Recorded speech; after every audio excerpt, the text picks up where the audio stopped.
ஓம் சாய்ராம். ஸ்ரீ சாய்பாபாவின் பக்தர்களின் அனுபவங்கள் வரிசையில் நாம் இப்போ துமால் அவர்களோட அனுபவத்தை பார்த்துட்ருக்கோம். 1927ஆம் ஆண்டு துமால் அவர்கள் லோக்கல் போர்ட் பிரசிடெண்ட்டாக பணிபுரிந்ததற்காக அவருக்கு அரசாங்கமே சனாத் ஆஃப் ராவ் பகதூர் அப்படிங்கிற பட்டத்தை வழங்குறாங்க. துமால் அவர்களுக்கு பல்வேறு விதத்தில் பாபா பலவிதமான உதவிகளை புரிந்திருக்கிறார் அப்படின்னு சொல்லிட்டு துமால் சொல்கிறாரு. ஒரு தடவை அவருக்கு வெளிநாட்டுக்கு போய் படிக்கணும் அப்படிங்கிற ஒரு ஆசை வருது. அதனால அவர் இங்கிலாந்து போய் படிக்கலாம் அப்படின்னு நினச்சிட்டு இருக்காரு.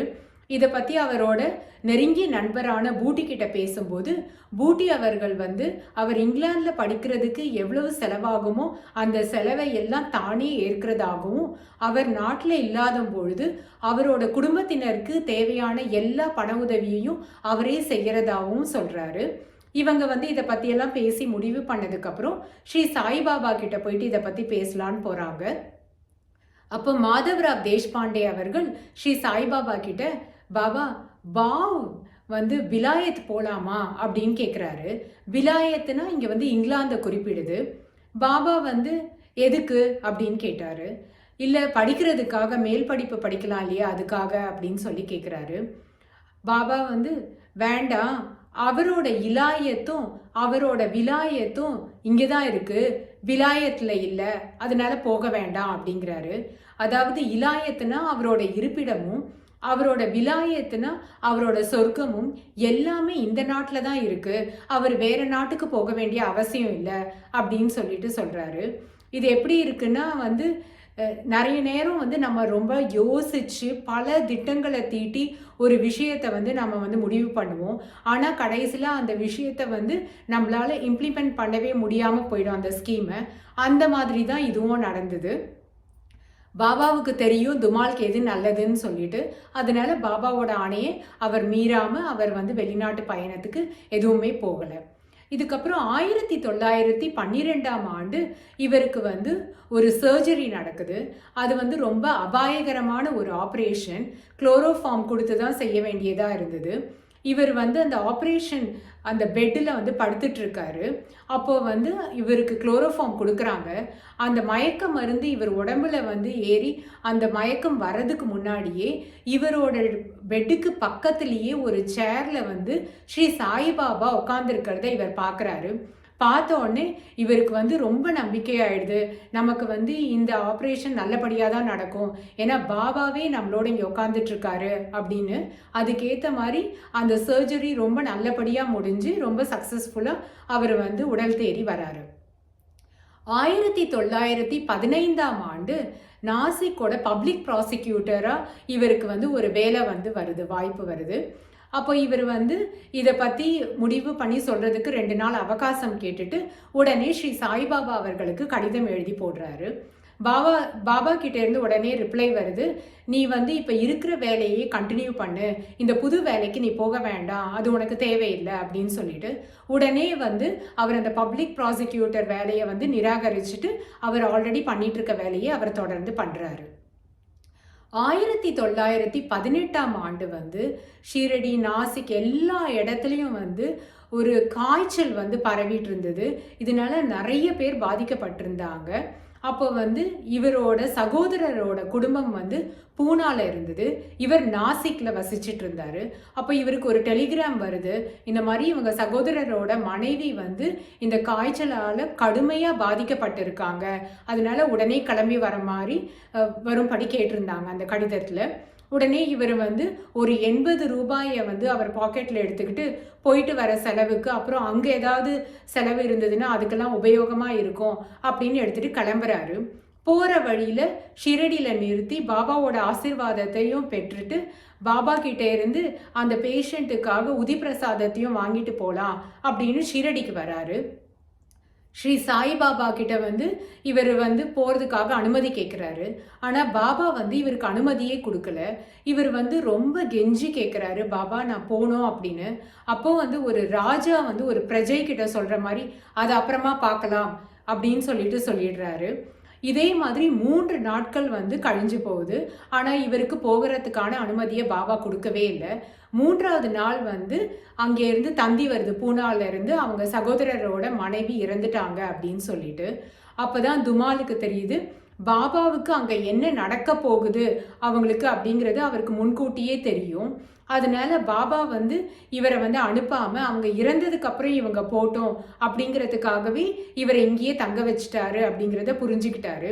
அதுவும் இல்லாம இந்த சம்பவம் நடந்து கொஞ்ச நாள்லயே பாபா வந்து மகா சமாதி அடைகிறாரு. அதனால பாபா பூத உடலோடு இருக்கும் பொழுது துமால் அவர்கள் பாபாவோட இருக்கிறதுக்காக ஒரு நல்ல வாய்ப்பாகவும் இது வந்து அமைஞ்சிருக்கு அப்படின்னு துமால் வந்து இதை நினைக்கிறாரு. பாபாவோட ஆணை தான் ஃபைனல், அதை வந்து மீறினதே இவர் கிடையாது. அதனால பாபா வந்து தன்னுடைய சகோதரர் மனைவிக்கு எது நல்லதோ அதையே செஞ்சிருக்காரு அப்படிங்கிற நம்பிக்கையில அவர் எப்பவும் போல பாபாவோட ஆணையை ஒத்துக்கிட்டு அவர் வந்து காமா இருக்காரு. ஸோ இதுக்கப்புறமா அவர் வந்து பூனா கிளம்பி போனாரு. இந்த மாதிரி வந்து பாபா வந்து பல நேரங்களில் பலவிதமான உதவிகளை துமாலுக்கு செஞ்சுட்டே தான் வந்திருக்காரு. ஒரு முறை என்ன ஆச்சுன்னா, இவர் துமால் வந்து தேவார் அப்படிங்கிற ஒரு மாநிலத்தில் வந்து ஒரு ரெவென்யூ மெம்பராக இருக்கார் அந்த ஆஃபீஸில். அது மட்டும் இல்லாமல் சுர்கானா அப்படிங்கிற மாநிலத்தில் சீஃப் அட்மினிஸ்ட்ரேட்டராகவும் பணிபுரிஞ்சிட்ருக்காரு. இவருக்கு வந்து இவரோட தொழிலும் இப்போ தான் கொஞ்சம் கொஞ்சமாக அப்படியே முன்னேறிட்டு இருக்கு. இந்த வேலைகளையும் இவர் வந்து தொடர்ந்து செஞ்சிட்ருக்காரு. அப்போ ஒரு நாள் வந்து இந்த சுர்கானாங்கிற மாநிலத்தில் இவர் வந்து இருக்கும் பொழுது என்னாச்சுன்னா, மதிய உணவு சாப்பிட்டுட்டு இருக்காரு. அப்போ திடீர்னு இவரோட சீஃப் வந்து இவர் ரூம்குள்ளே நடந்து வராரு. இவருக்கு வந்து ஒரே என்ன பண்ணுறதுனே பரபரப்பாகிடுது. ஏன்னா இவர் சாப்பிட்டுட்டு இருக்கிறதுனால அவரை வந்து வாங்கன்னு சரியாக வரவேற்கவும் முடியல. அவரை வந்து உட்கார்றதுக்கு அவருக்கு சரியான நாற்காலி எதையும் இவரால் கொடுக்க முடியல. அதனால இவர் வந்து அவர்கிட்ட மன்னிப்பு கேட்டுட்ருக்காரு. இவரை பேசிகிட்டே இருக்கும் பொழுதே அந்த சீஃப் என்ன பண்ணுறாரு, பக்கத்து ரூமுக்கு போகிறாரு. பக்கத்து ரூமில் தான் வந்து ஸ்ரீ சாய்பாபாவோட திருவுருவ படத்தை துமால் மாட்டி அங்கே தான் பூஜை செய்வார். அங்கேயே கொஞ்ச நேரம் அந்த சீஃப் நின்று ஸ்ரீ சாய்பாபாவோட திருவுருவ படத்தையே பார்த்துட்ருக்காரு. பார்த்துட்டு உடனே திரும்பி இவர் சாப்பிட்டுட்டு இருந்த ரூமுக்கு வந்துட்டு, உனக்கு இன்னையிலேருந்து 50 ரூபா வந்து கூடுதலாக உன்னோட சம்பளத்தில் வந்து நான் கூட்டி தரப்போகிறேன் அப்படின்னு சொல்கிறாரு. துமாலுக்கு ரொம்ப ஆச்சரியமாக இருக்குது. ஏன்னா இவர் வந்து இந்த பணியை தொடங்கி 15 நாட்கள் தான் ஆகுது. இவர் வந்து சம்பளத்தை கூட்டி தர சொல்லி அவர்கிட்ட போய் கேட்டதும் இல்லை. தானாகவே பாபாவோட திருவுருவ படத்தை கொஞ்ச நேரம் பார்த்ததோட எஃபெக்ட் தான் வந்து இவருக்கு இப்படி ஒரு பண உதவியை வந்து கொடுக்கறதுக்கு ஒரு மனசை வந்து அவரோட பாஸ்க்கு கொடுத்துருக்கு அப்படிங்கிறத வந்து துமால் புரிஞ்சுக்கிட்டாரு. அவர் வந்து எங்கே போனாலும் ஸ்ரீ சாய்பாபாவோட திருவுருவ படத்தை துமால் எடுத்துகிட்டு போவார். இவர் வந்து மற்ற ஊருக்கும் நாசிக்கும் போயிட்டு வந்துட்டு இருந்தாலும் அவரோட அந்த படங்களை வந்து சுவாமி படத்தை வந்து எப்போவுமே எடுத்துகிட்டு போவார். இவர் வந்து தேவாருங்கிற மாநிலத்தில் தங்கியிருக்கும் போது அங்கேருந்து சமையல்காரர் கூட ஒரு தடவை கேட்டார், இந்த படத்தையே இங்கேயே வச்சுட்டு போகிறீங்களா அப்படின்னு. அதே மாதிரி இவரோட நெஃப்யூ கூட ஒரு தடவை இவர்கிட்ட கேட்டார், இந்த மாதிரி படத்தை இங்கேயே பாபாவோட படத்தை இங்கே வச்சுட்டு போகிறீங்களா அப்படின்னு. ஒவ்வொரு தடவை யார் கேட்கும் பொழுதும் இவர் வந்து பாபா திருவுருவ படத்துக்கு முன்னாடி சிட்டு எழுதி போட்டு குலுக்கி கேட்பார். அப்போ வந்து இந்த படத்தை நீயே எடுத்துகிட்டு போன்னு தான் பாபா வந்து எப்போவுமே இவருக்கு வந்து ஆர்டர் கொடுத்துருக்காரு. அதுக்கேற்ற மாதிரி இவர் எப்போவுமே பாபாவோட படத்தை தன்னோடையே தான் எடுத்துகிட்டு போவார்.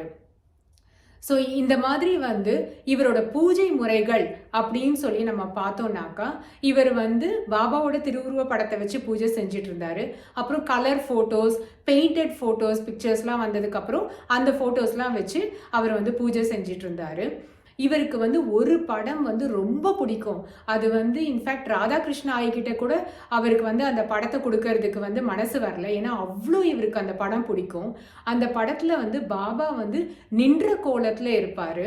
அந்த நின்ற கோலத்தில் வந்து அவர் வந்து ஒரு பரவச நிலையில் நின்றுட்டுருப்பார்.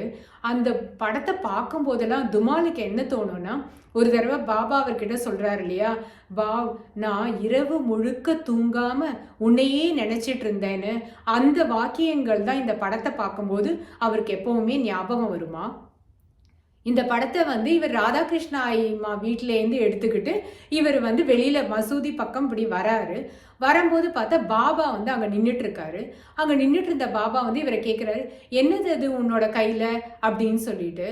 இதில் நீங்கள் தான் இருக்கீங்க அப்படின்னு வந்து இவர் சொல்கிறாரு. அப்படியா, அப்போனா இதை என்கிட்ட கொடு அப்படின்னு சாய்பாபா சொல்லிட்டு அந்த படத்தை வாங்கி வச்சுக்கிட்டு கொஞ்ச நேரம் அந்த படத்தையே பார்த்துட்டு அதை முன்னாடியும் பின்னாடியும் திருப்பி அந்த ஃபோட்டோவையே பார்த்து தன் கையிலேயே வச்சுக்கிட்டு திருப்பி இவர்கிட்ட சரி நீ வச்சுக்கோ அப்படின்னு கொடுக்குறாரு.